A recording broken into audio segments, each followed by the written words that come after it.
അച്ഛൻ പഠിച്ച പണി 18 നോക്കിയിട്ട് നമ്മുടെ ഫ്രിഡ്ജ് ശരിയാക്കാൻ പറ്റിയിട്ടില്ല കേട്ടോ. പിന്നെ അല്ല, ഞാൻ കഷ്ടപ്പെട്ട് പൊളിച്ചടിക്കിയ ഫ്രിഡ്ജാണ്, അത് അങ്ങനെ എങ്ങനെ നന്നാക്കാൻ പറ്റൂല. ഇന്ന് നമ്മൾ എല്ലാരും കൂടി ഒരാളിനെ കാണാൻ പോവാണേ. ചീതുട്ടിക്ക് ഞാൻ ആദ്യമായിട്ട് തലയിൽ കുടുമിയൊക്കെ കെട്ടി ഒരു ക്ലിപ്പൊക്കെ വെച്ച് കൊടുത്തിട്ടുണ്ടേ. സാധാരണ തലയിൽ ക്ലിപ്പ് വെച്ച് അപ്പൊ തന്നെ വലിച്ചു പറിച്ച് കാട്ടി കളയുന്നതാണ്. ഇന്ന് എന്ത് പറ്റിയെന്നോ പോകാൻ വേണ്ടിട്ട് ഇറങ്ങി നിന്നപ്പോഴാണ് ദേണ്ട നമ്മുടെ കൊറിയർ വന്നിട്ടുണ്ടായിരുന്നു കേട്ടോ. ഡയപ്പർ നമ്മൾ കടയിൽ നിന്ന് 20 എണ്ണം മേടിക്കുന്ന പൈസക്ക് ഓൺലൈനിൽ നമുക്ക് 60 എണ്ണം മേടിക്കാം. അതാണ് ഇതിന്റെ ലാഭം കേട്ടാ. പിന്നെ തലങ്ങണിയായിട്ടും വെക്കാം. അങ്ങനെ അച്ഛൻ വണ്ടി 100 പൊയ്ക്കൊണ്ടിരുന്നപ്പോ നമ്മളൊരു കട കണ്ടു കേട്ടോ. അന്നേരം തന്നെ ഞാൻ അവിടെ ചവിട്ടി നിർത്താൻ പറഞ്ഞു വണ്ടി. ചവിട്ടി അല്ലാണ്ട് പിന്നെ ഓടുന്ന വണ്ടി പിടിച്ചു നിർത്താൻ പറ്റില്ലല്ലോ നമ്മ. കുറെ നാളുകൊണ്ട് ഞാൻ വിചാരിക്കുമായിരുന്നു കേട്ടോ അടപ്പുള്ള ഒരു മൺചട്ടി വാങ്ങിക്കണോന്ന്.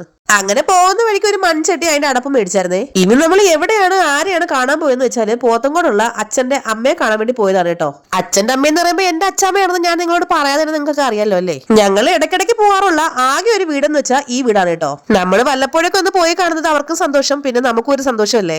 ഇവിടെ തന്നെയാണ് എന്റെ അച്ഛന്റെ പെങ്ങളും താമസിക്കുന്നത്. മാമിക്ക് ചെറിയൊരു സർജറി ഉണ്ടായിരുന്നു. അന്നേരം പിന്നെ മാമിയും കൂടെ കാണാന്ന് കരുതിയിട്ടാണ് പോയത്. പണ്ട് പഠിച്ചുകൊണ്ടിരുന്ന സമയത്ത് സ്കൂൾ അടച്ചു കഴിഞ്ഞാല് ഞങ്ങൾ ആകെ വന്ന് നിൽക്കുന്ന വീട് ഈ ഒരു വീടായിരുന്നു കേട്ടോ. അന്നൊക്കെ ഇവിടെ വന്ന് നിൽക്കുമ്പോ മാമിയുടെ മക്കളും എത്ത് നമ്മൾ ഭയങ്കര ആഘോഷമായിരുന്നു കേട്ടോ.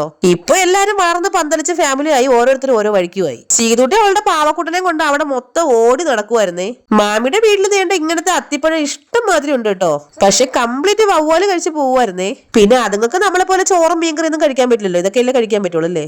സാധാരണ മഴ സമയത്ത് ഇങ്ങനെയുള്ള ഫ്രൂട്ട്സിനൊന്നും മധുരം ഇല്ലാത്തതാണ്. പക്ഷെ ഇതിന് ഭയങ്കര മധുരമായിരുന്നു കേട്ടോ. അങ്ങനെ അവിടെ ഇരുന്നിരുന്ന് വർത്താനമൊക്കെ പറഞ്ഞ് സമയം പോയത് അറിഞ്ഞില്ല. രാത്രിയായി ഞങ്ങൾ തിരിച്ചു വന്നപ്പോഴേ.